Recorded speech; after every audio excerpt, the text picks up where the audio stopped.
We always talk about probate. That probate's the small niche. This pre-probate situation is the majority of Americans. They're going to need to sell that house before they ever qualify for Medicaid or ever pass away. This is the flashpoint of when they're going to need to sell.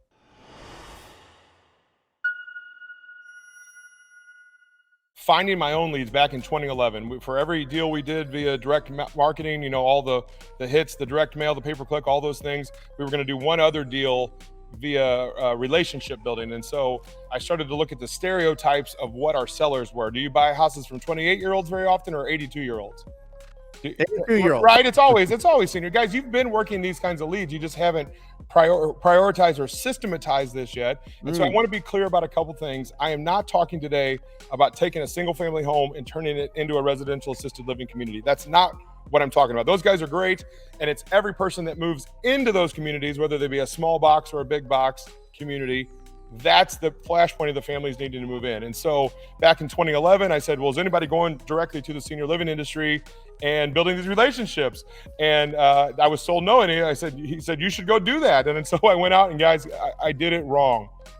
I did it wrong. I put my foot in my mouth over and over again. I showed up with, look at this shirt. You don't think this personality, I showed up with this personality, walked in the front door and said, I'm Philip, I'm an investor and I buy houses from old people moving into nursing homes. In that sentence, I said at least 3 things that will get me kicked out today. Oh yeah. Right. And I didn't know that at the time. And so, but I was like, wait a second, this industry, I knew it was like peanut butter and chocolate. I had to figure it out. So I kept coming back. My stubbornness kept me coming there. And they are very collaborative, Brent, when they know, like, and trust you. Yep. And so today I don't show up as an investor and I don't show up as a real estate agent, but I show up as something called a senior transition specialist to help with not only the house, but we're going to talk a lot today about the stuff. If you guys aren't thinking about the stuff in your real estate business, you're missing the mark. When you buy someone's forever home, it's full of, the house might be the easy part. It's the memories, it's the stuff is the hard part. And if you can be a solution from the treasures down to trash, you can be a lot more valuable to the families and you're going to buy more houses. That's incredible. I mean, that is a huge thing. I mean, I just know my grandma, fortunately, it's wonderful. She lives next door to me now, which is a senior living facility, but she has a vacant house. This is real life. This is literally right now. She has a vacant house on the other side of town filled with stuff. You know what I mean? Yep. And by the way, she's paid it off and that's fine, but there's still costs.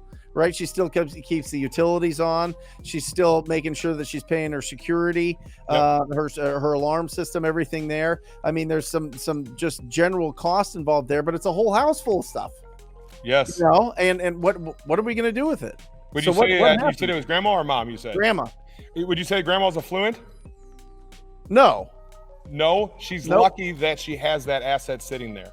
Right. Most Americans can't afford to do that, right? As soon as that moment that they have to start paying $6, $7, $8 grand a month for the care, they have to sell the house. And so before your grandmother would ever be eligible for things like Medicaid and those types of things, she would have to spin down that house. And so the problem right now is that people are outliving their money, right? And, we keep talking about there's no inventory. I was reading an article the other day in the Wall Street Journal, and it said, okay, boomers, who's going to buy your 21 million houses?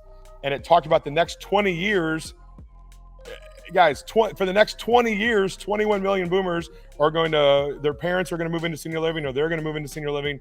And here's the best stat. If you guys want to write this one down, 7 out of 10 Americans over the age of 65 are going to live in some sort of assisted care before they pass away. So to me, we always talk about probate. That probate's the small niche. This pre-probate situation is the majority of Americans. They're going to need to sell that house before they ever qualify for Medicaid or ever pass away. This is the flashpoint of when they're going to need to sell.